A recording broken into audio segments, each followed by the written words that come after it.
Hey there, hi, welcome to the channel. I am Garrett and thanks for spending some time with me today because in this video, we're talking all about some tips to decorate small spaces, specifically your living room, but you can use them in any area of your home. And we are gonna get these spaces decorated and looking large and stunning. Now, the first tip you have to do when you're decorating a small space is you have to shop small. Things have to be the appropriate scale for that room. And sometimes that means getting like an apartment sized sofa or something a little smaller with some more refined lines to it, right? I don't want something that feels bulky and heavy and is oversized because then it's gonna take up the whole room and we just don't have space for it. So getting something that's a little smaller, you can use that to your advantage. And it doesn't have to mean you sacrifice on the usage, right? It doesn't have to be a sofa you're just sitting on. It can be something that has a little extra depth that maybe has a chaise you can lounge on and put your feet up on and you can relax on it. So just look for something like that. It's a little smaller in scale. Another area to look for something that's smaller is a coffee table, right? In the living room, we have to be able to get onto the sofa. So like if we have a big, oversized, overwhelming coffee table, like, okay, we got plenty of surface there, but we don't have enough floor to get into anything. So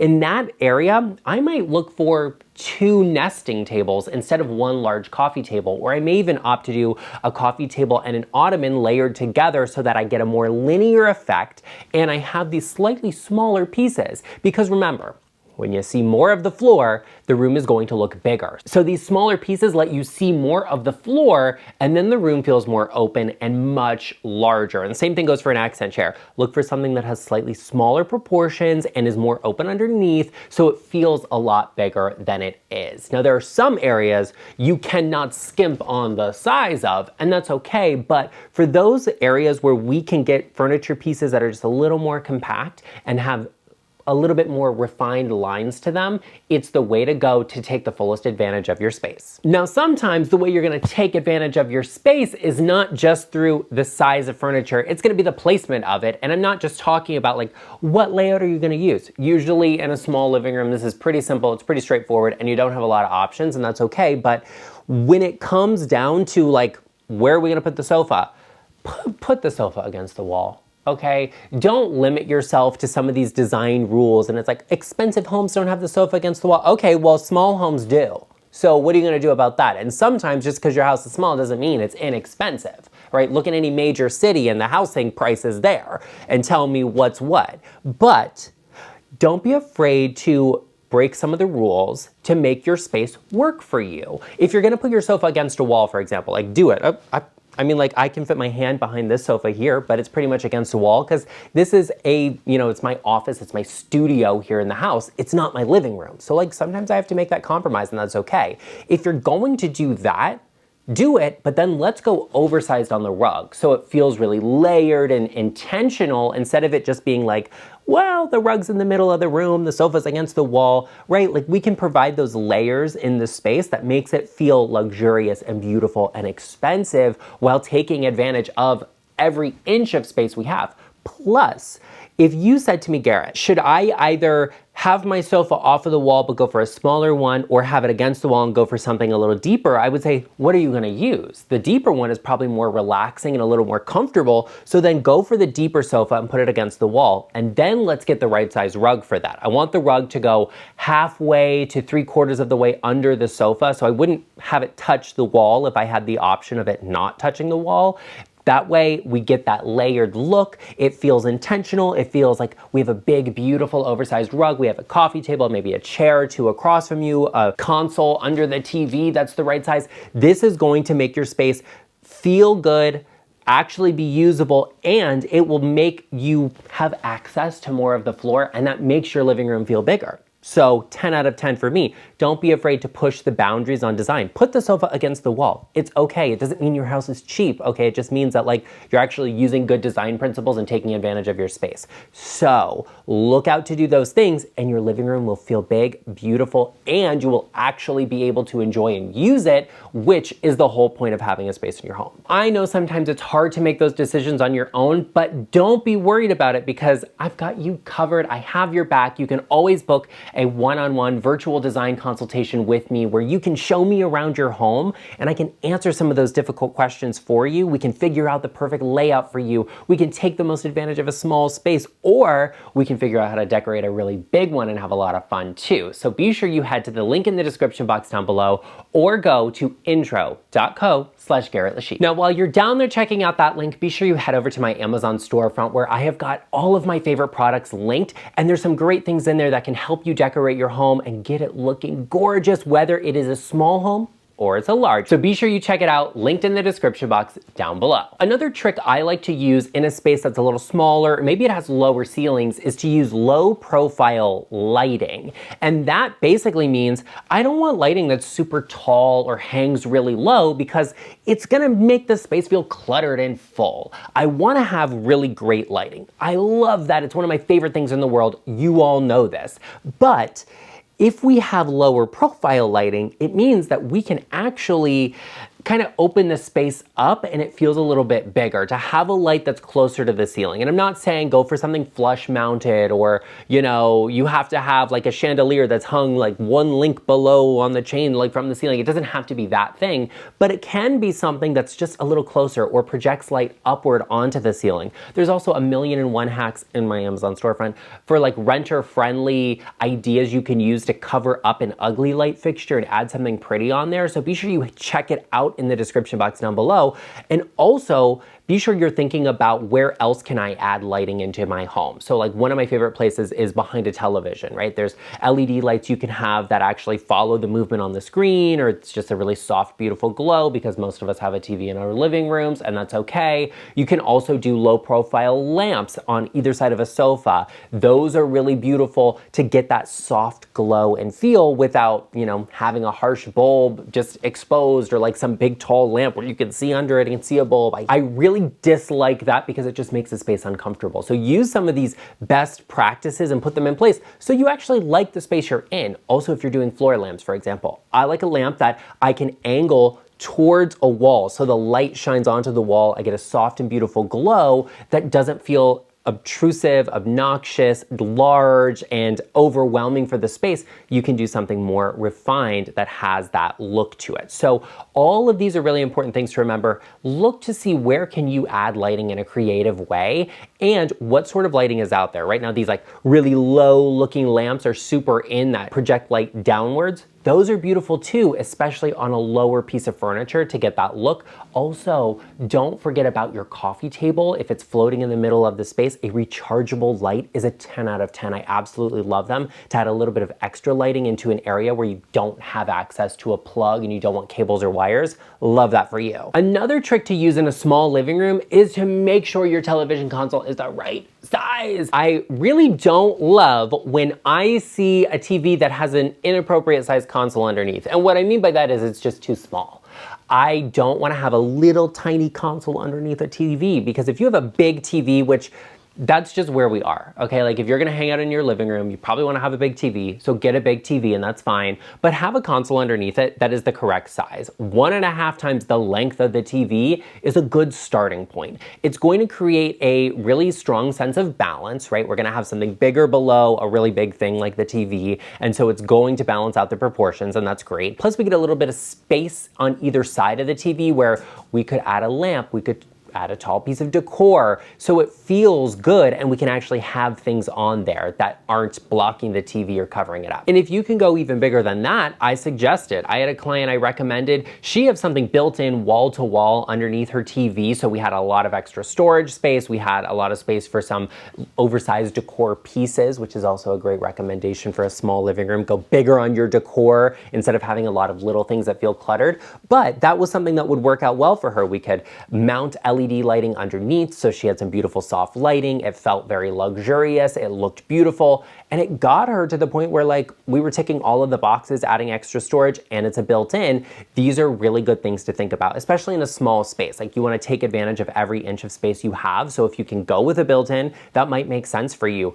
Hang it a little bit lower so the television's at the correct height, and then we can really go oversized with it. We can add some beautiful decor. Stacks of coffee table books, catch-all trays and candles are great. We can also add some low profile lighting on top of that too.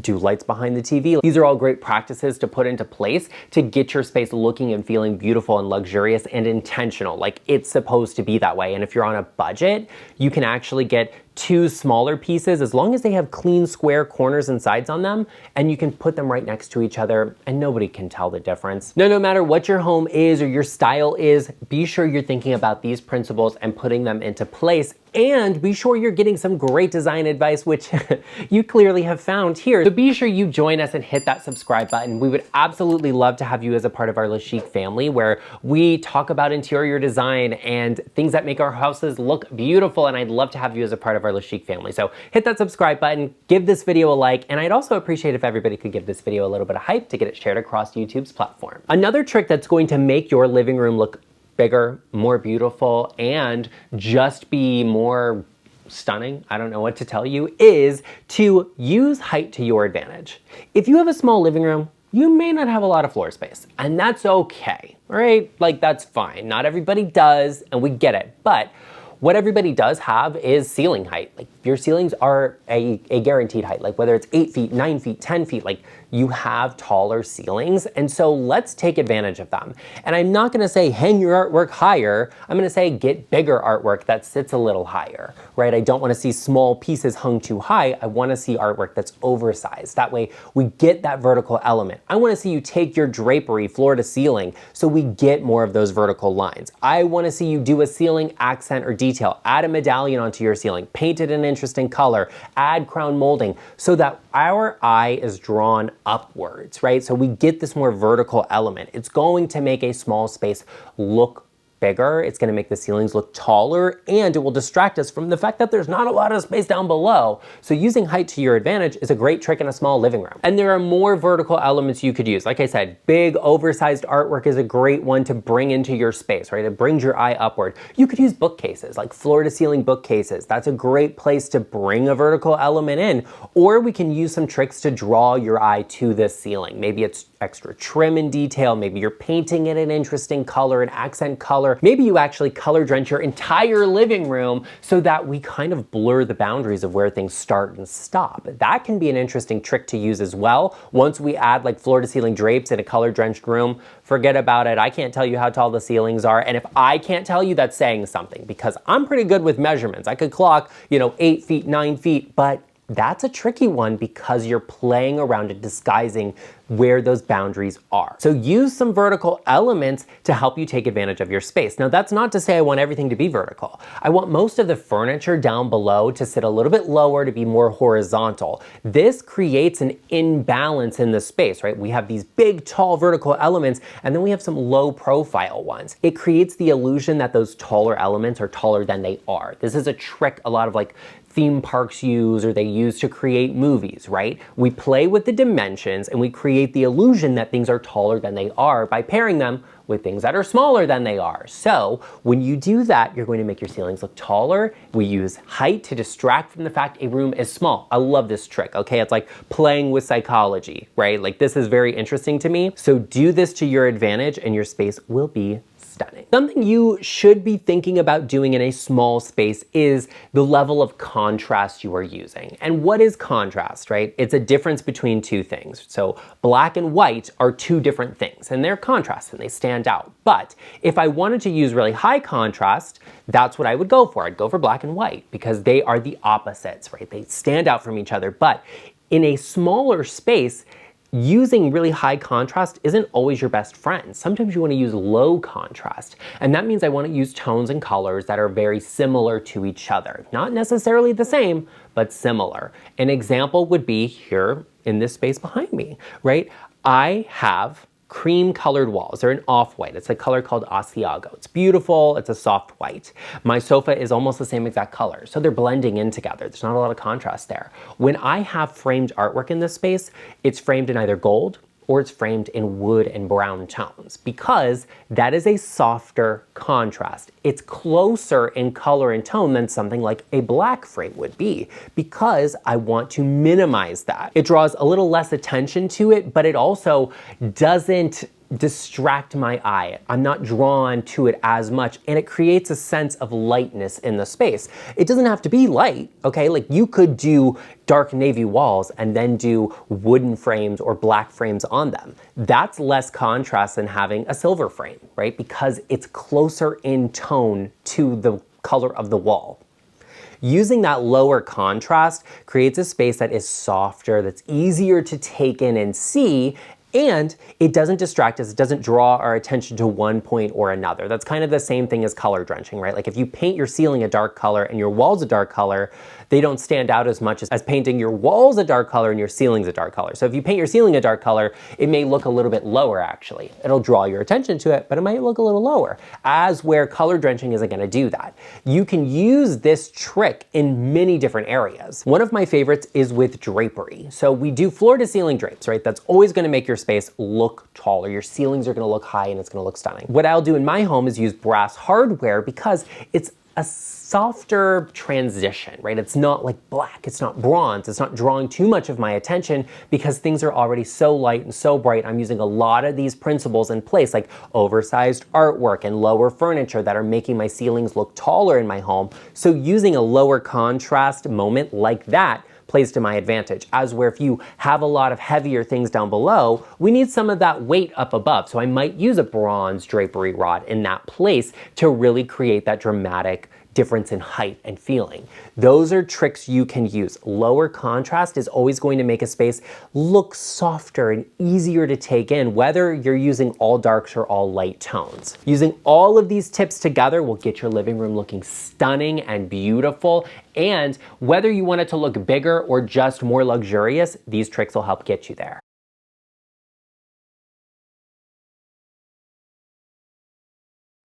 Hey there, hi, welcome to the channel. I am Garrett and I am so excited because in today's video, we are talking all about making your small home look expensive and luxurious and designer. And we've got a lot to talk about. Now, the first thing we have to absolutely address is that small is a relative term. What is small to you might be big to me, and that's okay. But just keep that in mind as we go forward, that no matter what your style is, no matter what the size of your home is, you can take the same elements and design principles and apply them, just maybe shrink them down a little bit to fit your space. Okay, the first area that really is gonna make your home look expensive, no matter the size of it, right? You can still take these and apply them to a large home. Even though these will work in a small home, you can apply them to a large home. It's the details. Those fine details make a difference. And that really is where quality and luxury shines through. It's in those fine details. And that means a lot of different things. And when it comes to design, that covers a broad range of topics. Some of my favorite fine details that I love to see in a home are great drapes. I don't like to see, like a cheap packaged drape on a beautiful drapery rod in a gorgeous home. It doesn't do justice to the space. So getting good quality drapes that fit your space beautifully, that's a good place to put a little bit of that budget into to really get that expensive, luxurious look and feel. And drapes don't have to be fully custom. You can get semi-custom that are shoppable in my Amazon storefront. No, they're not, cheap, flat, pre-packed drapes that are gonna have to be hemmed by someone else. You can select the exact length you need, so be sure you check them out and get some pinched pleats to really get that layered look and feel. The size of your rugs. Now, every design commentator on YouTube talks about rug size. As an interior designer,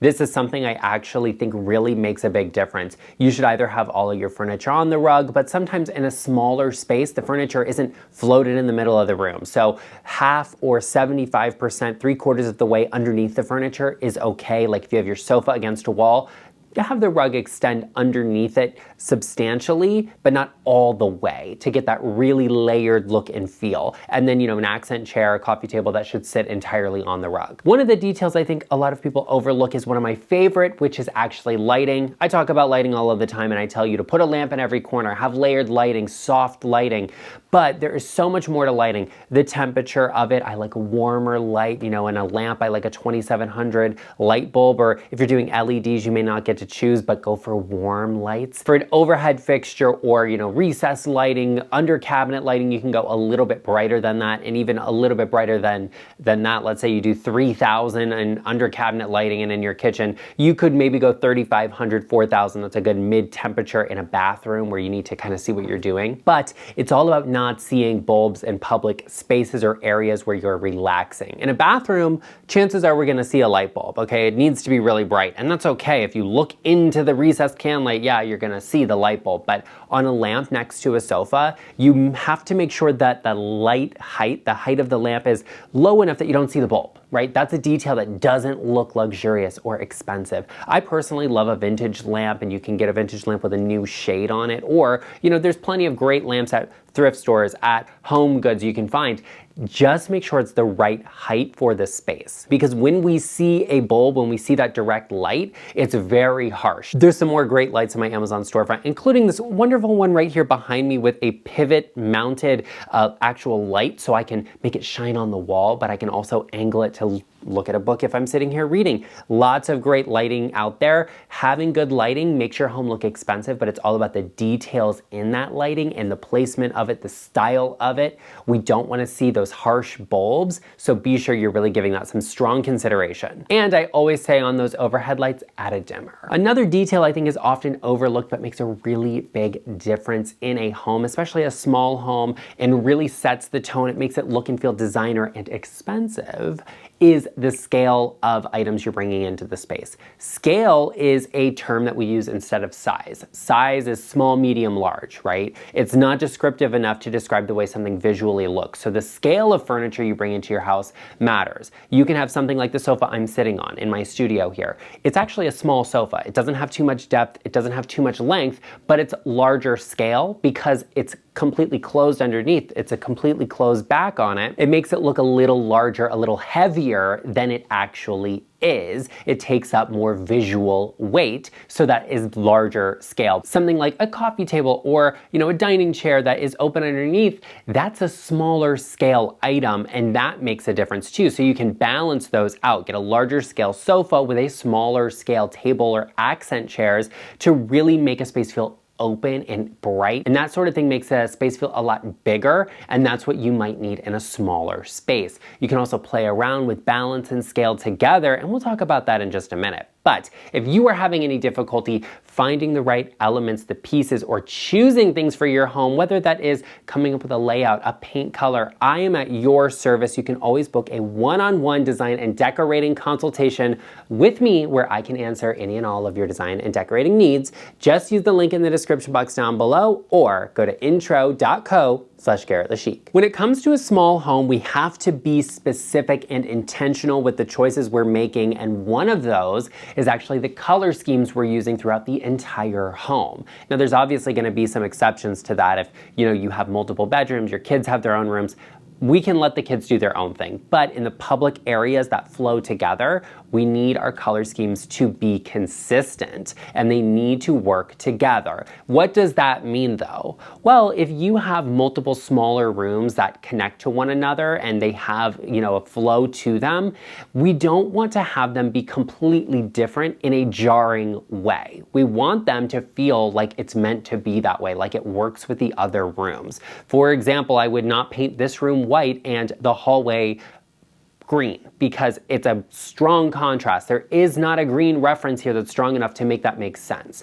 But if I painted this room white and another room blue, well, there's plenty of blue accents here to make that work. That's something that really matters in a smaller home. So if you have your living room and your foyer are connected or something, that's a good area to do something neutral, bright, so it's a little bit airy when you walk in, great. The dining room and kitchen can be a little darker as long as we have that same lighter tone referenced in them. Color schemes are all about repetition and consistency and using the same thing over and over again, but it doesn't have to be the exact same thing or a perfect match. We want spaces to work together, especially in a smaller home where, you might just be more limited. And the same thing goes for open concept homes. Open concept, there's one room, so all of the colors together should work. They should have connection from one space to another. In my home, My living room currently is painted white because I haven't decided on another color, but I love blue. So I have a blue sofa, I have blue wedgwood in places scattered around my living room because I like that. And I have a lot of mahogany wood furniture because, once again, I just like that. My dining room is actually painted in a wedgwood blue because it's referencing back to all of the accents in my living room. So there is an immediate connection between the two that's creating really strong flow from one room to another. That's what's important when you're choosing colors in a smaller home, because you don't want to have something that just doesn't make any sense. And that's not a limitation on the colors you can use. You can have burgundy in one room and green in the other. Fine, perfect, love it actually. But we need to have some green here and some burgundy over there, and then let's make our neutrals be consistent. So if the neutral is white, or if it's beige, if it's black, it needs to be in both of those spaces. We have the same color scheme, it's just inverted in each room. That's what you have to do in a small home to make it look expensive, okay? That's the goal of this video, right? We want to make a small house look expensive, but we also want to make it feel natural and comfortable. And when we add too many small details into a smaller space, it feels cluttered, it feels busy, it does not feel intentional, and that intentional quality is what achieves great design no matter the size of a home, be it small, be it large, be it, a teeny home or a giant mansion. Now you may have seen a little thing popping up in the corner as Arden moves around and sits on the sofa, but here he is to say hello before he goes back to have another nap, aren't you? It's almost impossible to believe that he is 10 months old, isn't it? Can you believe you're 10 months old? I don't think you really care, do you? Okay, well that's all right. But what I know that he does care about is that you're here, which I care about too, and I'd like to thank you for spending some time with us. If you made it this far in the video, we know that you are finding some great value in this content, so be sure you take a moment and hit that subscribe button, join us, become a part of our LeChic family, and join us on our journey to 100,000 subscribers.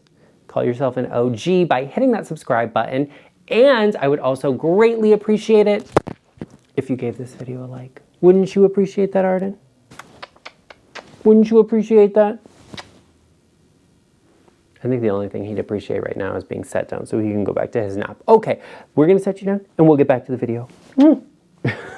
Now, another big part of designing a smaller home, or any home for that matter, is going to be a great furniture layout. But in a smaller home, we once again have to be intentional, and we have to make decisions that make our home have better flow, more accessibility, and that feels a little bit more open, therefore making it larger. There are also some pieces of furniture we can choose that will really enhance the flow and functionality of a space like that. Okay, now when it comes to layouts, I've talked about a lot of them. So I'm gonna link a video right up here for you to check out. I'll also put it at the end of this video, all about layouts for your living room, and I think that really will make a difference in a small space, because I find that smaller homes tend to have areas that are more like hallways or pathways. There's a lot of flow, people walk through them to get from one side of the house to the other, and that really limits you on where you can put your furniture. And I'd say this is probably one of the biggest conversations I have with my clients when we're doing consultations, because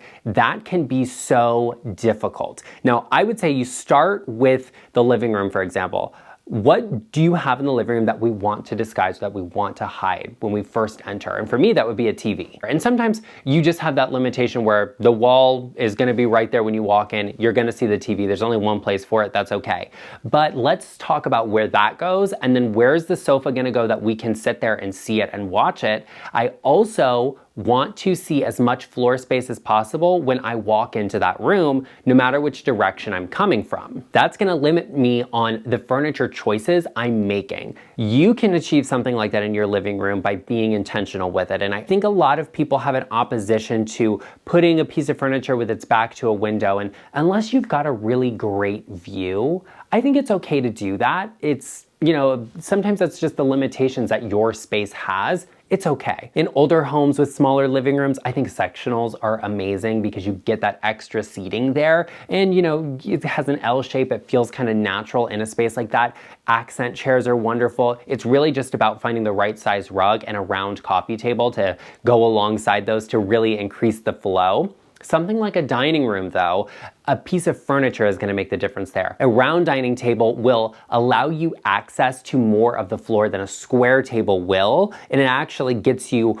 more seating area. I find that like a square table you can seat 4 people at, but a round table that's a similar dimension you can seat 5. So that's beneficial also, and you get more access to floor space. And then, you start talking about a rug for a dining room if you're in that situation. I like to be able to pull the chair out and have the back of the legs still be on the rug. So that usually is like 24 inches or so larger than the table is, but that's just a general rule. It's okay to be a little bit bigger than that. The whole point is I don't want to slide the chair in and then get the back legs caught on a rug.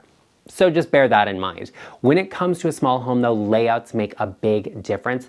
They have to be intentional. You have to be thinking about how are we walking through here, because we don't want to walk into a space to be met with the back of a piece of furniture. That doesn't feel inviting or open to us. It makes the space actually feel smaller. Obviously, one of the things we have to talk about when it comes to a small home and decorating it, making it look expensive, is storage. I find that small homes, even older homes, don't have enough storage for modern day living. And that's okay, but we've got to add some of that in there to take advantage of it, because the biggest thing that is going to achieve you a luxury effect in a smaller home is a lack of clutter. Decluttering, not having stuff everywhere or lots of small things, makes your home look more open, feel more curated and bigger, and less busy. That busyness is really what is going to distract from the space you do have and make your home feel cluttered and even smaller. So pieces of furniture that have closed storage are your best friend. And there are a lot of creative options out there. There's sectional sofas where they actually have storage underneath, where they're like the chaise lounge part of it lifts up and you can put stuff in there. Great, you can get a closed coffee table, like a trunk style table or something, with some storage in it. A console table, a TV cabinet that has closed storage. All of those are really good ideas to add more storage into the space. And then when it comes to having things out and accessorizing and decluttering, go big or go home. Small is not necessarily your best friend in a smaller space. I'd rather have a few large pieces than a lot of small ones. And I mean accessories like candles and little trays and trinket dishes. Let's minimize them or corral them together. Get larger coffee table books and maybe set those things on them. One lamp instead of 2 smaller lamps. A big piece of artwork. I love statement artwork. And in a smaller space, they'll actually make it look larger. That's a trick that stagers use in homes, and especially model homes. They'll put really big artwork on the walls because it makes a space feel bigger. It just has to be the right proportions and dimensions to achieve that. So really look at what can you bring into the space that's a little bit bigger. Maybe it's a little layered, but will reduce the amount of clutter in this space, because that is really what's going to make a room look larger. If it's not feeling full, like it's jam-packed, there's stuff in every corner, it's going to feel bigger. But that additional storage space will also add to more organization. And what I also notice is that for me and the type of person I am, if I can't see it, I probably won't use it. But that also means that I'm hyper aware of the things I have because they're placed in areas that I access a lot. Well, I can address the areas that I don't access, the things that I don't go through and see on a daily basis, and say, well, I haven't used it in 6 months. Do I really need it? Is this something I have to keep? And then I can minimize the things I have so I'm not overwhelmed with stuff. And that's a great thing to keep in mind. However, reducing the amount of things you have isn't always the answer because, it takes things to live life. You need the same amount of stuff in a small space as you do a large space to do the same tasks, okay? You have to have it. So sometimes it's about having the proper storage for those items and getting creative with what you do have. And maybe you add additional organizers in them to really achieve great organization in your home, because that is a key to achieving beautiful design in a small space. Decluttering, great organization, and being intentional.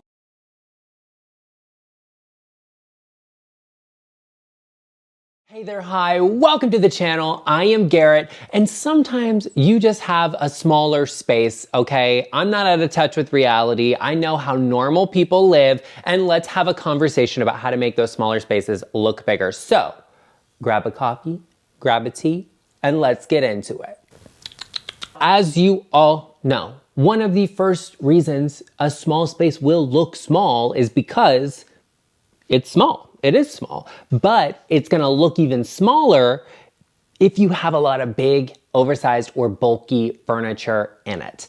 And there's like a fine line as to what that means, because you can have a bigger piece of furniture. Like I always say that, you know, a small space, you can go bigger on the furniture, you just have to have less of it. But there's a difference between big furniture and bulky furniture. Bulky furniture to me means that it doesn't have clean lines. It doesn't have those sleek and simple shapes to it. It has, you know, curves and details. Like in a living room, for example, you might have like big, heavy arms on a sofa. That's bulky. Or in a bedroom, you might have like a sleigh style bed. You know, it's got these curves and all of this. It takes up a lot of extra space that it's not necessary for it to take up. And then it makes everything look even smaller than it already is. So when I'm working on a smaller space, I'm looking for furniture that, yes, is a little more, maybe it's oversized, but it doesn't have all of the unnecessary bulk that a lot of pieces do. My living room, for example, I wouldn't say is the smallest, but you know, hey, listen, I don't live in a palace. So when I selected a sofa, I went for something that's a little bit lower slung. It's actually extra deep, but it doesn't have any arms on it. So it looks really open and spacious. It kind of reduces the bulkiness of that and makes it look bigger. That's a great trick for anybody, but you can do this for every aspect in your home. If you have a dining room, look for chairs that are a little more streamlined in the upholstery of them. Look for a table that doesn't have a lot of like extra lips or details or, you know, big oversized legs on it. You want something that's a little bit more streamlined. In a bedroom, like I said, get a headboard or a bed that maybe doesn't have a footboard, that is a little bit more compact in terms of the detail on it. You don't want to have a lot of bulk on the like the depth or the width where it's not necessary, because all of that makes a small space look even smaller. When you're selecting pieces or furniture, you're looking around your space that maybe looks a little smaller, say to yourself, okay, what about this is bulky and how can we reduce it? What is it that we can pull back on a little bit that will save us some extra space? Even just a little bit goes a long way in a smaller home. Speaking of getting a little bit of something, a little bit of design advice is great. Some extra tips if you are working on a smaller space, because also smaller spaces get associated with more affordable, and that's not necessarily true. Like, you know, look at a big city, an apartment in a big city. A small apartment can be more than a large home in some places. So don't sit there and think to yourself like, oh, it's a small space, it's not worth putting the effort into. It absolutely is. Sometimes you need some creative solutions or an outside opinion. I would recommend working with a designer on a consultation basis like me. You could always book a one-on-one interior design consultation with me using the link in the description box down below, or going to intro.co/GarrettLeChic. Now, one of the creative solutions I often recommend to my clients that have smaller homes, that it always is something that it seems unapproachable until you actually talk to somebody about it, are built-in elements.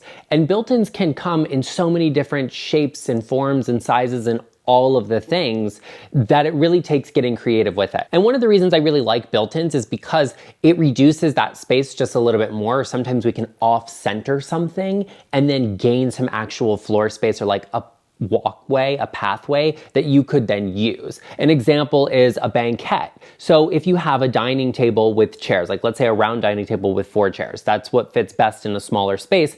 Instead of doing that, adding a banquette or a built-in bench into a corner now means that everything is off-centered. We only have to have 2 chairs because we have a banquette in that corner. So you're still getting the same amount of seating. Actually, you're getting more seating at that table, but it's off-centered in the room in a way that feels more natural, and that gets us more floor space if you needed it. And that's just one example of something I've recommended for clients. Another is when I have a client who has a smaller apartment, or, you know, a space where we might have a doorway on the opposite side, you know, like an apartment that has a balcony, has a door to the balcony, usually where the windows are and the view is and everything. I will often say, like, let's build in a TV, go oversized on a TV. I don't care if the space is smaller. I like a big TV if I'm gonna be entertained. I need to be able to see the entertainment, so bigger is better in that regard. But I like a built-in TV or media unit. We can do something floating that's really great. When you don't have anything on the floor, you see more of it, it feels bigger. But that built-in element, a lot of times they're more shallow than you would find on a traditional piece of furniture, but it's also getting something up off of the floor, it's built in, and we can take full advantage. If we go like edge to edge on a wall, we get a lot more storage space for the same amount of space we could get something else in otherwise. Plus we can hang it a little bit lower, so it's perfect for viewing a TV, and you can add some luxury features like lighting underneath it. All of that's fun. Built-in elements are so great. Sometimes it's just about adding cabinetry to a kitchen for more pantry space. Sometimes it's about, you know, a banquette seating, or how can we do this? Can we add shelves? Can we get some additional storage space in here? What are those solutions? Because a big part of making your space look bigger is decluttering. And you know, you need storage space if you're going to declutter all of the visual, everything in the mess of it. You want to reduce that busyness, so sometimes a built-in element is perfect for that. Now, when we talk about built-in elements, we also have to address symmetry, because symmetry is something we naturally gravitate towards as people, as humans, as beings, but it can actually be a downside when you have a smaller space. And what I mean by that is you don't always have the space for perfect symmetry. And that's okay, but how do we overcome that? We do that with balance. And how does that relate to a built-in? Well, here's an example. If you have a fireplace, let's say, maybe in a smaller space, you don't have that. I know, but let's just use it as an example.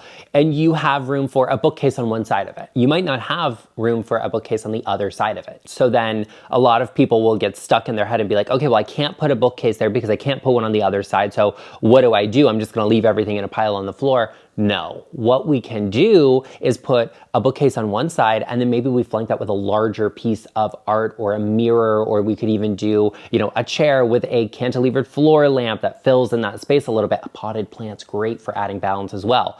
Balance is more important, in my opinion, than perfect symmetry is. And that's totally okay. And I do that in my house all of the time. Actually, right behind me, I have a piano, I have a large piece of artwork, because on the other side of the room, I have a credenza with a piece of art above it, that they both have kind of the same visual scale, but one is definitely bigger and heavier than the other is. I can't add the piano on the other side because there's a window right there, but I can have it here because I'm only blocking off a part of the access of this giant doorway that's next to it into my dining room. So you can play around with balance where you can't necessarily do that with symmetry. Don't be scared to use balance over symmetry. Symmetry is this thing that if you can't achieve it, sometimes it feels overwhelming, and using perfect symmetry in a space often makes it feel smaller than it actually is, and it doesn't lend itself to everything.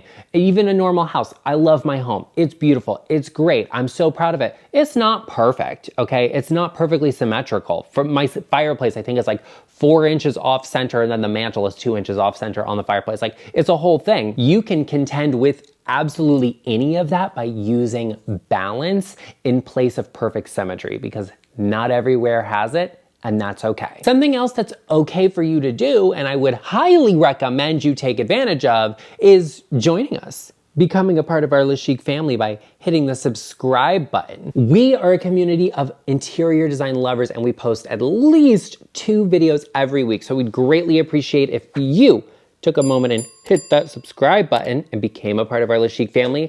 I also would greatly appreciate if you shared this video with a friend who maybe is trying to decorate a smaller space in their home but is struggling with it. Also, I'm just gonna let you know that 1 like equals 1 kiss for a cavalier. This is Arden, our channel mascot at this point, so be sure you give this video a like so that we can give him a million little kisses. Can't we? Oh God, he looks terrified of that. Oh, so cute. Our English Bulldog Cornelius is also a mascot, but at this point, he does what he wants to do. He's 9, quite frankly, he's lounging in bed right now. He doesn't care to be like chilling and hanging out down here with us. He wants to be in the bedroom where the AC is on and it's cold, because it's currently the summer in Las Vegas. And I know everybody's gonna be like, but Garrett, you're in a sweater. I'm also in shorts, and I'm gonna take this off as soon as we're done filming. And yes, I am having a hot coffee, but sometimes you have to pick a struggle, and sacrificing my coffee is not it for me. Now, another reason a home could feel small, and even if it's not necessarily a small house, okay, your house could feel smaller if you're not taking advantage of an open floor plan, or layout, I should say, because floor plans, you can't necessarily change. That's like the architecture of your house. That's where doors are and all of that. You might be able to change it, but sometimes you're fighting your house on it, and it's not always necessary. So furniture plans, however, if you're using an open furniture plan, we see more of your floor. we see more of your floor and the house feels bigger and more open. Sometimes it's about the pieces of furniture you're using, but a lot of times it's also just about the positioning or angles things are at. I actually have a great video that is gonna be linked right up here and at the end, all about layouts for your home that are really good. But using an open furniture plan or layout in your space is going to make it look bigger. And there are some creative things you can do. And what do I even mean by that? I want to be invited into that space. So if it's a living room, I don't want to walk into a space to the back of a sofa. I want to walk into a space where I can clearly see my way into that seating arrangement to sit down. If it's in a bedroom, I don't want to walk into the side of a bed. I want to walk in and see the foot of the bed. That feels more open. It feels more spacious because I can see the floor on either side of it, as where if I walk into the side of a bed, there's maybe like 3 feet there, just enough for the door to open. Maybe there's 6 feet and it's a big bedroom, but you know what I mean? We want to take advantage of that space feeling open. And there's also little tricks you can use. In my home, as an example, when you walk in my front door, I have a very large opening into my living room.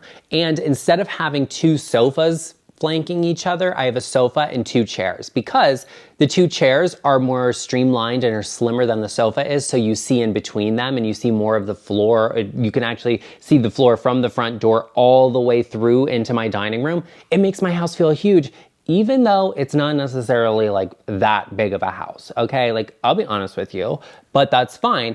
It looks a lot bigger than it is though. That's all about the furniture layout and plan. And also, you know, what's big to some people is small to others. So that's something to bear in mind also, that maybe your house is not actually as small as you think it is. Keep all of that in mind as you're decorating, but focus on those open floor plans and layouts. That way you really feel like you can see all of the space. One of the biggest problems people make in small spaces that they think is helping them, but it's really hurting them, is that they think they need to match the scale of the room to everything they bring into it. And what I mean by that is they think, oh, I have a small room. I should get small furniture. I should get small accessories.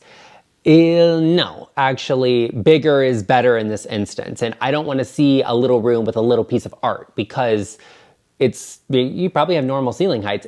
The art is gonna look really small. It's gonna look teeny tiny, and we don't wanna have that. So we wanna go a little oversized on certain things. And we can really dramatize a space by using bigger pieces. So a really large scale piece of art is going to pull focus, as where a really small piece of art isn't. We're gonna see a lot of wall. It's gonna feel like a little busy thing, like a little fly buzzing around, as where a large piece of art feels very intentional. Same thing goes for storage pieces. I love a big oversized storage piece in a small space. I want it to be the appropriate scale for the wall it's on, but don't think like, well, that piece is too big. I have to get a little thing here and a little thing there and a bookcase and this and a stool and, you know, a little basket. Just no. We can get one big storage piece to put all of those things into, and it's gonna make that room feel less cluttered, less busy, and actually, you're gonna see more of the floor, more of the space. It's gonna feel bigger, quite frankly, or easier to enjoy. And also, that's something we have to talk about too, because why does it have to feel bigger? Why does it have to be like a big, gargantuan, massive space? Sometimes it's like that Goldilocks effect. I just need the correct size space. It needs to feel right. It needs to look good and serve the needs it needs to serve. It doesn't have to always look like it's massively huge or big and empty or whatever. Sometimes it's just about that happy medium or finding the perfect thing for you. But also we don't want that space to feel like it's cluttered or busy or messy. So not having a ton of little things all over the place is a good way to tone down the busyness that space could have. So getting a larger piece of furniture adds more storage. You know, I'm a collector of things. I love Jasperware and Wedgwood. As a matter of fact, I have one of my little dishes right here. This is the lid for it. I scatter it all over the place, but I will keep the larger pieces out where I can see them and then corral some of the smaller pieces into a storage-like piece of furniture behind glass so they don't feel as busy or all over the place as they could be, and that's okay, and that's a really good thing to do if you have a smaller space. So don't focus just on, oh, the room is small, I have to have small things. Not necessarily. You can have normal sized things in a smaller space, but we need to focus on it not feeling like it's just a ton of little stuff all over the place, because that's when a space becomes overwhelming. It's almost like visual static. Like, where am I looking? Because there's stuff everywhere. Tone it down a little bit, go a little bit oversized on things in a small room to tone down that busyness the space could potentially have if you use too many small things in a small space. And I always say this, focus on quality over quantity. I don't need to have a ton of little things just because, you know, they're more like a smaller thing is cheaper, right? So sometimes it's about not having a bunch of little things, saving up a little bit, and then splurging or treating yourself into something that's really good quality and a little bit bigger that will have a more meaningful impact. Something else a lot of people don't do in a small space, I don't think people do enough in a large space, but also a small space, is you gotta take it up. You gotta go up, up, up, up, up, up. And what I mean by that is take it up. Put things that are taller into the space. The floor is busy, okay? That's where the sofa is, the dining table, the chairs are, the storage piece, there's a rug there, there's a coffee table, all of the things, okay, are on the floor in the middle of the room. Where there is nothing is the ceiling. There's nothing up there. This whole upper area, okay, is empty. There's nothing there. So take some things up there and make it make sense. Hang artwork a little bit higher, not necessarily higher, but go oversized with it so that it feels taller. That's a top tip. Hang your drapery higher so that our eye moves upwards. Get taller pieces of furniture. Those storage pieces, yeah, get tall ones, and that's okay. Get a bigger TV because it's gonna look bigger. It's gonna sit a little taller and higher. That's a great thing to do. Also, I love a frame TV, and you could put like an art light above it to increase that scale of it a little bit more actually. And that way it like kind of is giving the artwork fantasy. Not that a television will ever look like artwork, like let's just call it what it is, but like I said, the fantasy of that is kind of giving what needs to be given. Take things up and do a statement light fixture. Hang it a little bit higher to the ceiling so it doesn't feel like it's crowding or in the space, but an interesting fixture that's got some arms on it, that's giving some interesting light. All of that is really good. And you can do that in a small space to create some really, really interesting feeling, some vibes, a moment, and really decorate it, okay? Give me an accent ceiling. Give me something interesting, unique there. Get a ceiling medallion and paint that. That's a good way to bring an accent up to the ceiling because we're like, oh, hi, there she is, great. Painted a coordinating color to something else in the space, okay? I love a black medallion on a ceiling. I think that's very chic, very interesting, like an all white ceiling with a black medallion. Oh, love the contrast. But it's gonna draw our attention to that thing and away from the space that feels a little bit crowded or a little bit busy. Well, there you have it, everyone. Thanks for hanging out with me, and I hope your coffee didn't go cold. Mine didn't, and I love that for me. Be sure you check out this video right here all about those great floor plans you could use in your home to really elevate the living room and make it look bigger than it currently is, or just get you a creative solution, and I'll see you over there. Oh, and by the way, thanks for watching.